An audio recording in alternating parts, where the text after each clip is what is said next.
Kanchipuram Varamahalakshmi Silks, the Grand Banarasi Mela. First time ever in Hyderabad starting from November 1st. Welcome to ITM news. This is Pavan. ఒక భార్యాభర్తల జంట నవీన్ గారి మీద అభిమానంతో ఒక పాట రాసి ఆయనకైతే అంకితం చేయడం జరుగుతుంది. సో ఇప్పుడు ఆయన మీద ఎంత అభిమానం, ఎందుకు ఇంత అభిమానం? ఒక పాట వ్యక్తి మీద పాట రాసి ఓన్ గా చేసేంత అభిమానం ఉందంటే ఆయన మీద ఎంతో కొంత ఇన్స్పైర్ గా తీసుకున్నట్లే కదా. సో ఒకసారి అడిగి తెలుసుకుందాం ఎందుకు అంత అభిమానం అని. నా హాయ్ అన్న. హాయ్, మీ పేరు? నా పేరు శ్రీకాంత్ అన్న. ఏం చేస్తుంటారు అన్న? నేను వెజిటేబుల్ మార్కెట్ కూరగాయలు అమ్ముతా ఉంటాము. కూరగాయలు అమ్ముతున్న సందర్భంలో ఓయూ క్యాంపస్ లో మైపాల్ యాదవ్ గారు అక్కడ మాకు పరిచయం అయ్యిండు. మా మేడం అంబేద్కర్ పాట, సావిత్రిబాయి పూలే పాట, గదరన్న పాట వాడుతున్న సందర్భంలో, అరే మీరు ఇంత మంచిగా వాడుతున్న పాటలు, నవీన్ యాదవ్ మీద ఒక పాట రాయండి అంటే నాకు ఇట్లా కనెక్ట్ అయినా నేను. అరే ఒక బీసీ బిడ్డ, మన బిడ్డ, బీసీ వాదం గెలవాలంటే మనం ఇట్లా మన కళాకారులుగా, సరే కూరగాయలతో పాటుగా కళాకారులుగా మా కాంట్రిబ్యూషన్ సార్కి ఇవ్వాలని. అయితే మేము ఇప్పటి వరకు నవీన్ యాదవ్ ఎట్లుంటే మనకు తెలియకుండానే ప్రజలు ఇచ్చిన ఫీడ్బ్యాక్ తోనే పాట రాయడం జరిగింది. ఆయన చూడకుండా ప్రజలు చెప్పిన విషయాలను పట్టుకొని పాట రాసినారు. ప్రజలు ఇచ్చిన ఫీడ్బ్యాక్ తెలుసు కదా నవీన్ యాదవ్ గారు, తెలుసు కానీ ఇంకా చూడలేదు ఆయన. మేము డైరెక్ట్ గా ఇప్పటి వరకు చూడలేదా? ఇప్పటి వరకు చూడలేదు మేము. సరే, ఇది కొంచెం ఇంట్రెస్టింగ్ ఉంది. నవీన్ అన్నను చూడకుండా అందరు చెప్పిన మాటల్ని విని ఒక పాట రాయడం జరిగింది. సరే ఒకసారి పాడండి అన్న. అయితే ఇక్కడ వచ్చేసి నేను తెలంగాణ ఉద్యమంలో కీలకంగా పనిచేసిన. తెలంగాణ ఉద్యమంలో కీలకంగా పనిచేసి ఒక తెలంగాణ పాటకు చిన్న పాట వాడతా. వీరుల్లో వీరుల్లారా, అమరా వీరుల్లారా, తెలంగాణ గడ్డ మీద ముద్దు బిడ్డల్లారా, ఓ వీరుల్లారా, ఏ తల్లి కన్నా బిడ్డల మా కంటి పాపై, మా చీకటి పల్లెల మీద పడిచే పొద్దయినారా, ఓ వీరుల్లారా. ఈ విధంగా ఎన్నో పాటలు వాడుతూ ధూమ్ధాములు వేస్తూ కాళ్ళు గజ్జగట్టి నిధులనే రాత్రులు గడుపుతూ అమరుల సూపాలు కట్టి ఎంతో కష్టపడ్డా. మాకు టీఆర్ఎస్ ప్రభుత్వంలో, బీఆర్ఎస్ ప్రభుత్వంలో మాకు న్యాయం జరగలేదు. ఇక్కడ వచ్చేసి కాంగ్రెస్ ప్రభుత్వంలో మాకు ఎంతో కొంత, ఇప్పుడు నాకు ఇల్లు వచ్చింది, ఊర్లో ఇల్లు వచ్చింది. హ్యాపీ, చాలా హ్యాపీగా ఉన్నాం. అందుకే కాంగ్రెస్ తో అభిమానం. ఎందుకంటే ఈ టీఆర్ఎస్ పాలన కంటే మన రేవంత్ రెడ్డి గారు ఎందుకు, మా ఊరి పక్కనే మాది ఎల్లికల్లు, మా ఎల్లికల్లు, నాది కల్వకుర్తి, మౌన నాగర్ జిల్లా. అయితే ఇక్కడ నాకు ముఖ్యం ఏం నిరాచింది సార్ లోపలంటే, గంజాయిని మాట్లాడిన చట్టసభలో మొట్టమొదటి ముఖ్యమంత్రి రేవంత్ రెడ్డి గారే. ఎందుకంటే ఇంత గడిసైన మనిషి నేను ఇప్పటివరకు చూడలేదు. అది చూస్తున్నట్టుంటారు ఏ విషయమైనా. కానీ ఈయన ఫటాఫట్గా ఆయన ఆ గంజాయిని నిర్మూలన చేయాలని, ఆ విషయాన్ని నాకు బాగా నచ్చింది. దాంతోపాటుగా నవీన్ అన్న ఈ ప్రాంతానికి వచ్చేసరికి ఈ ప్రజల్ని కూరగాయలు అమ్ముతూనే ప్రజల ఫీడ్బ్యాక్ తోనే పాట రాయడం జరిగింది. ఆ పాట ఇప్పుడు మా మేడం రేణుక గారు వాడతారు. రేణుక గారు పాడండి. నవీన్ గారి మీద అభిమానంతో పాడిన పాట ఒకసారి మాకు కూడా వినిపించండి. కలిగినోళ్ళ ఇంట్లో బుట్టి కడు పేదల చూసినావు, ఆకలి అయినోళ్ళకేమో అన్నదాతమైనావు, పేద ప్రజల ప్రాణం అంటివో మనమీనన్న, పేద బతుకు మారాలన్నవు మనమీనన్న. జూబ్లీస్ గడ్డ మీద గర్భిణి స్త్రీలందరికీ శ్రీమంతం చేసినావు, పెద్దన్నవైనావు, పసిపిల్లల అందరికీ అన్నప్రాసన చేసి, జూబ్లీస్ పిల్లలకు అక్షరాభ్యాసం చేసి, మాకు తోబుట్టువైనావన్నో మనమీనన్న, మా పిల్లలకు మేనమామవైనావన్నో మనమీనన్న. బీఆర్ఎస్ నాయకులు నిన్ను చూసి ఓర్వలేక కేసీఆర్, హరీశ్రావు నీ పనులు చూసి కళ్ళు మండి వాళ్ళ గుండెల్లో గుబులు గుట్టెను మనవీనన్న, వాళ్ళ గుండెల్లో గుణపమైతివో మనవీనన్న. ఆయన చేసిన కార్యక్రమాలను చూసుకొని సో ఈ విధంగా ఒక 4 లైన్లు అయితే ఆయన మీద పాట రాయడం జరిగింది. సో ఓకే, మరి ఎలా అనిపిస్తుంది ఇప్పుడు నవీన్ అన్న అంటే ఇక్కడ ప్రచారం చేస్తున్నప్పుడు ఆయన రౌడీ అని ఇట్లాంటివన్నీ మాట్లాడుతున్నారు కదా, సో దానికి ఏం చెప్తారు? మరి రౌడీ, అసలు ఆ రౌడీ అనే పదం వాడొద్దన్న. ఎవరం మనకు పనులు చేస్తున్నారు, జనాలకు మంచి పనులు చేస్తున్నారు కదా. ఎవరమైనా మనము అసలు ఎదిగే ముందు ఏమేం చేస్తామో తెలియదు కాబట్టి అసలు ఆ రౌడీ అనే పదం వాడొద్దు ఎక్కడ గానీ. మనము ఆయనను గెలిపించుకొని ఆయన ద్వారా మనం పనులు తీసుకోవాలి. చాలా అసలు ఆయన పోటీలో లేకపోయినా సరికి అట్లా పనులు చేస్తున్నాడు, చాలా పనులు చేస్తున్నాడు. గెలవక ముందుగా పనులు చేస్తున్నాడు, గెలిచాక ఇక అంతకంటే రెట్టింపు తీసుకోవాలి మనం గెలిపించుకోవాలి. అదేళ్ళ పాలన బీఆర్ఎస్ వద్దని ఇప్పుడు కాంగ్రెస్ ని గెలిపించుకున్నారు కదా, 2 ఏళ్ళు అవుతుంది. వాళ్ళు ఏమైనా చేసినారా? చేస్తారు కదా. ఇప్పుడు 10 ఏళ్ళు అప్పుడు చూసారు కదా టీఆర్ఎస్ ప్రభుత్వం. ఇప్పుడు కాంగ్రెస్ 2 సంవత్సరాలు అయింది కదా వచ్చి. మరి రాబోయే కాలం చేస్తుంటారు కదా పనులు. అట్లా తప్పు పట్టద్దు మనం ఎవరైనా కానీ. మనం ఛాయిస్ ఇవ్వాలి, ఇంకోటి వాళ్ళని గెలిపించుకోవాలి, వాళ్ళ ద్వారా పనులు తీసుకోవాలి. ఒకటే పని ఒక రోజే అవుతుందని ఎప్పుడు ఊహించుకోదు. కాబట్టి ఇది జనాలతో కూడుకున్న పని. ఒకటే రోజు మనం అనుకోగానే కాదు, ఆ పనులు మెల్లమెల్లగా జరుగుతూ ఉంటాయి. ఇంకోటి మరి తిడుతున్నారు కదా అందరు బయట, ఈ ఫ్రీ బస్ పెట్టి కూడా మహిళల్ని ఇబ్బంది పెడుతున్నారు అని అంటున్నారు. మీరు ఎప్పుడైనా ఎక్కినారా ఫ్రీ బస్? చాలా సార్లు ఎక్కినా నేను. ఏంటి కొట్టుకుంటున్నారంట, ఎక్కనివ్వట్లేదంట, 10 మందికి 15 మంది 20 మంది ఎక్కుతున్నారంట, ఇట్లాంటివన్నీ కామెంట్స్ బయటకు వస్తున్నాయి కదా. అట్లానేం లేదు సార్. మనము అసలు ఎంత పేదలు చాలా కటిక దరిద్రంగా ఉంటారు.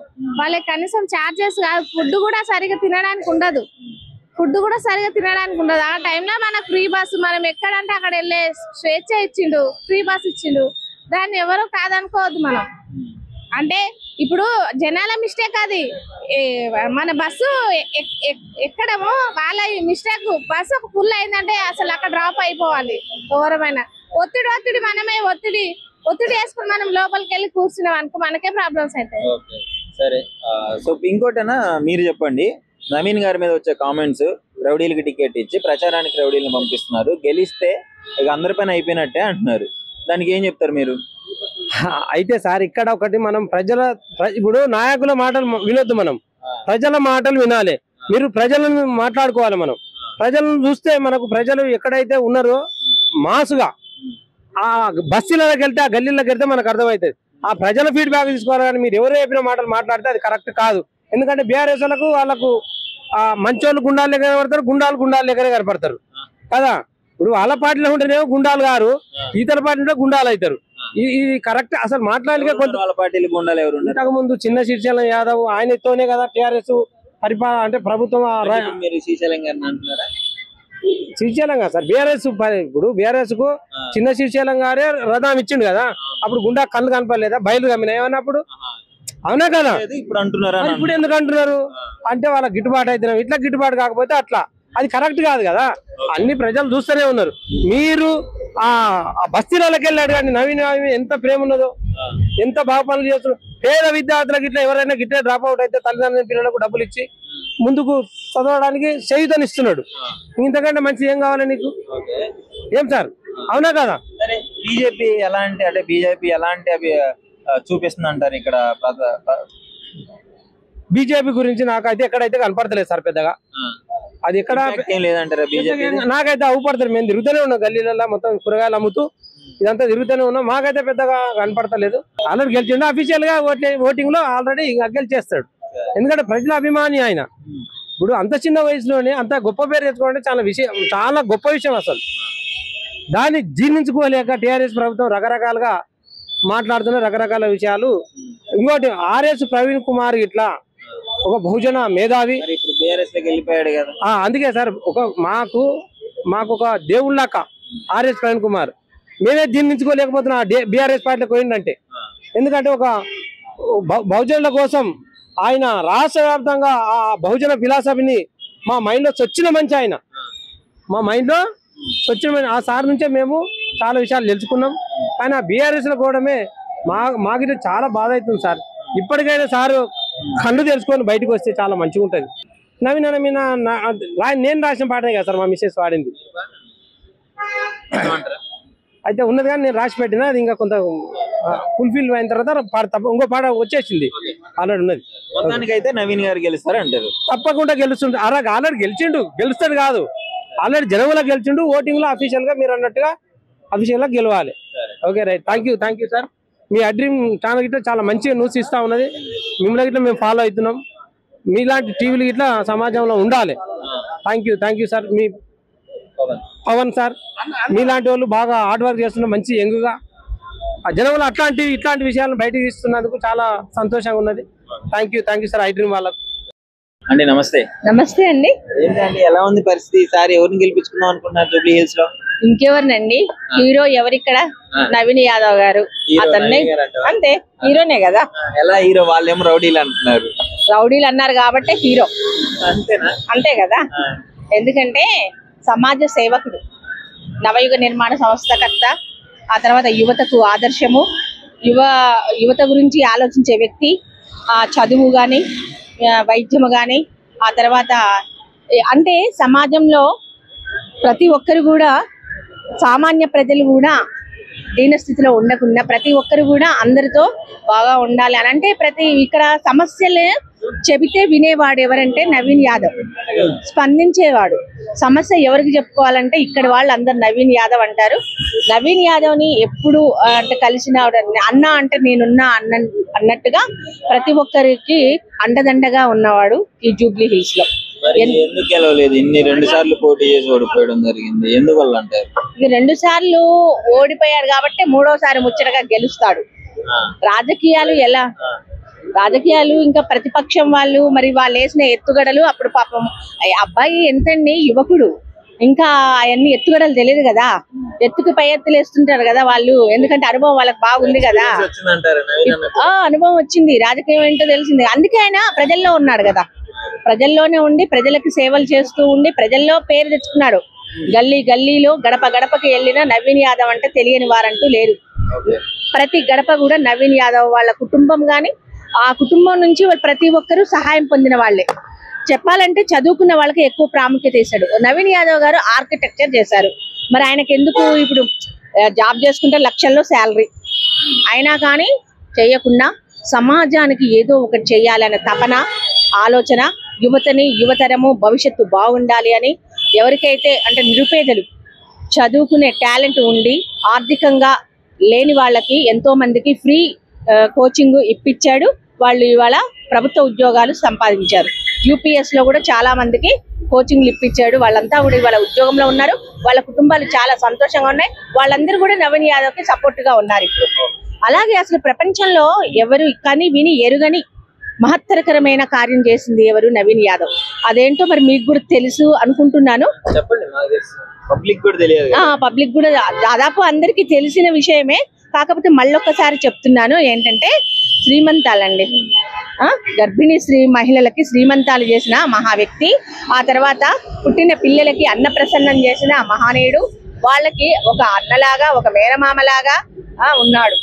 అక్షరాభ్యాసాలు చేసినాడు.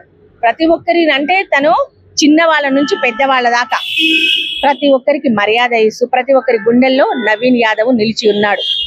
ప్రతి ఒక్కరి గుండె చప్పుడు నవీన్ యాదవ్. తను వస్తే ఇంకా ఇక్కడ కాలనీలో ఉన్న రోడ్డు సమస్య కానీ, ఇంకా వేరే ఇంకే సమస్య, డ్రైనేజీ సమస్యలు కానీ, వాళ్ళకి ఎలాంటి ఇబ్బందులు ఉన్నా, ఎలాంటి సమస్యలు ఉన్నా కూడా పరిష్కరించగలిగేది ఇప్పుడు ఉన్న పరిస్థితిలో నవీన్ యాదవ్ గారు పరిష్కరిస్తారు. ఆయన వస్తాడు, గెలుస్తాడు. ఆయనకి ఇంకా పోటీ లేదు. 3వసారి ముచ్చటగా ఇప్పుడు గెలుస్తాడు. చెప్పండి, ఏంటి ఈసారి ఎలక్షన్ లో పోటాపోటీగా ఉంది? ఎవరు గెలుస్తారు అనుకుంటున్నారు? ఎవరిని గెలిపించుకుందాం అనుకుంటున్నారు? ఇక్కడ ఇప్పుడు నవీన్ యాదవ్ గారిని గెలిపించాలనుకుంటున్నామండి. ఎందుకంటే పోటీ అని కాదు, తన చేసిన పనులకి తప్పకుండా నవీన్ యాదవ్ గారు గెలుస్తారు. గెలిపించుకుంటాం. ఏం చేశారు నవీన్ గారు? ఏం చేశారు?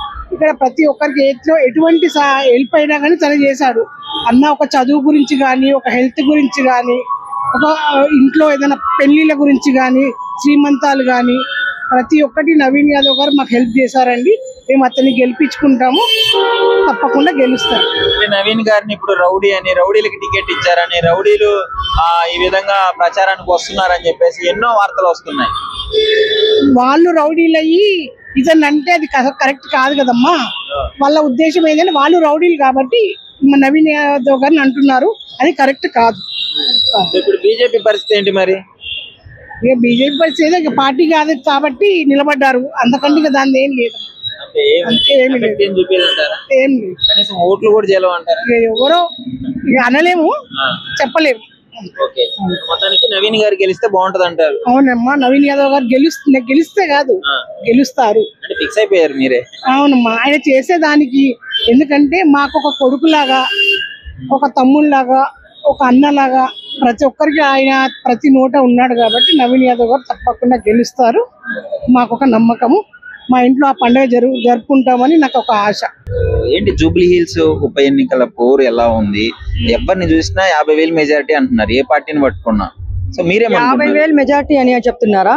ఏ పార్టీని పట్టుకున్నా, బీజేపీ, కాంగ్రెస్, బీఆర్ఎస్ ఈ 3 పార్టీలు పట్టుకున్నా 50,000 మెజారిటీ అంటున్నారు. అనుకోనివ్వండి, కొంచెం 11కి జాతకాలు బయటపడతాయి ఎవరేంటో అనేది. నాకు తెలిసి ఇప్పుడు పోటాపోటీగా ఇప్పుడు బీజేపీ వాళ్ళు పోయారు, బీఆర్ఎస్ పోయింది, ఇప్పుడు వెనకాల మళ్ళీ కాంగ్రెస్ వాళ్ళు ప్రచారం వస్తుంది. కానీ నాకు గట్టిగా నమ్మకం దేని మీద ఉందంటే నవీన్ అన్న గెలుస్తారు ఈసారి ఎమ్మెల్యేగా. జూబ్లీస్ ఎమ్మెల్యేగా నవీన్ అన్ననే గెలుస్తారని గట్టిగా నా 6th సెన్స్ చెప్తుంది. 2 times కంటెస్టెడ్ ఎమ్మెల్యే ఓడిపోయాడు. తర్వాత ఏ పర్సన్ మీద అయితే ఓడిపోయాడు, ఇప్పుడు అదే పర్సన్ వాళ్ళ వైఫ్ మీద బై ఎలక్షన్ జరగడం జరుగుతుంది. అవును, బై ఎలక్షన్ జరుగుతుంది. మాగంటి గోపీనాథ్ గారు కూడా చనిపోయారు, ఇప్పుడు వాళ్ళ వైఫ్ నిలబడింది. కానీ నాకు తెలిసి ఎందుకు నవీన్ అన్నే గట్టిగా గెలుస్తారని నాకు అనిపిస్తుందంటే, నాకు నవీన్ అన్న 2-3 సార్లు కలిసినా నేను. ఆయన అప్పుడు కూడా చాలా కష్టపడిన మనిషి, కానీ పార్టీలో లేకున్నా గానీ ఆయన పేదవాళ్ళకి హెల్ప్ చేశారు. కానీ ఇప్పుడు నవీన్ అన్న వచ్చారంటే పేదవాళ్ళకి కొంచెము హెల్ప్ చేస్తారని నాకు చాలా నమ్మకం ఉంది. ఎందుకంటే నేను కళ్ళతో చూశాను, కలిశాను కాబట్టి నేను చెప్తున్నాను. బీజేపీ నుంచి రౌడీలకి టికెట్ ఇచ్చి రౌడీల ప్రచారానికి వస్తున్నారు, ఇది ఆ కాంగ్రెస్ పార్టీ ఇంత దిగజారిపోయింది అని చెప్పేసి కామెంట్ చేయడం జరుగుతుంది. ఇప్పుడు వాళ్ళు రౌడీల్ని పెట్టి కాంగ్రెస్ వాళ్ళు రౌడీల్ని పెట్టి ప్రచారం చేస్తున్నారని చెప్తున్నారు.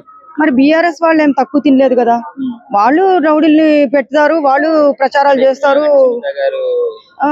కనపడని రౌడీలు వీళ్ళు కళ్ళకు కనిపించే రౌడీలు అని వాళ్ళు అంటున్నారు. ఇప్పుడు కనపడని రౌడీలు వాళ్ళు పెట్టి ప్రచారం చేసుకుంటున్నారు కదా. మరి ఎందుకంటే నాకు నవీన్ అన్న గెలవాలని నాకు మనస్ఫూర్తిగా కోరుకుంటున్నాను, నవీన్ అన్న రావాలని కోరుకుంటున్నాను.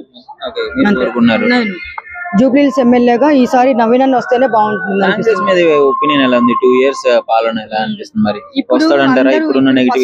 ఇప్పుడు నేనేందంటే ప్రజాభవన్ లో నేను చేశాను. నాకు ఎందుకంటే చాలా మంది నాకు తెలిసినప్పుడు తీసుకొని పోయేసి రేషన్ కార్డు కానీ డబుల్ బెడ్రూమ్లు కానీ అన్ని రాపించాను. ఇప్పుడు రేషన్ కార్డులు, ఆరోగ్యశ్రీ, డబుల్ బెడ్రూమ్లు అందరికీ ఇస్తున్నారని చెప్పేసి నాకు ఫోన్ కాల్స్ వస్తున్నాయి. ఎందుకంటే నేను చేశాను కాబట్టి, ప్రజాభవన్ లో కష్టపడ్డాను కాబట్టి. ఇప్పుడు నాకు ఎవరెవరైతే ఎంతమందికి నేను అక్కడ రాపించానో వాళ్ళందరూ రిటర్న్ కాల్ చేస్తున్నారు కాబట్టి నాకు నమ్మకం ఏంటంటే ఈసారి నవీన్ అన్న వచ్చినా గానీ పేదవాళ్ళకి ఏ హెల్ప్ అయినా చేస్తారని చెప్పేసి నాకు ఒకటి నమ్మకం అన్నమాట. అది ఎందుకంటే దగ్గర నుంచి మనిషిని మాట్లాడాను, ఆయన ఏంటో నేను చూశాను ఈ రోజు, అందుకని ఆయన గురించి నేను చెప్పగలను. నిజంగా ప్రస్తుతం ఉన్నటువంటి సమాజం దేనికి ప్రయారిటీ ఇస్తుంది? ఆర్థిక సంబంధాల చుట్టూ మాత్రమే తిరుగుతుంది. మళ్ళీ ఎన్నికలంగానే చాలా విరక్తి కలుగుతాం. మంచి అనిపిస్తుంది కదా, లేడీస్ కూడా ఛాలెంజింగ్ జాబ్స్ చేసినప్పుడు చాలా బాగుంటది. ట్రాఫిక్ అసిస్టెంట్స్ గా నియమించిన ట్రాన్స్జెండర్స్ అందరితో సాల్యూట్ చేయించుకుంటున్నారు. ఫుడ్ డెలివరీ ఇవ్వటానికి వెళ్ళినటువంటి డెలివరీ బాయ్ అనిల్ పై కళ్ళ ముందు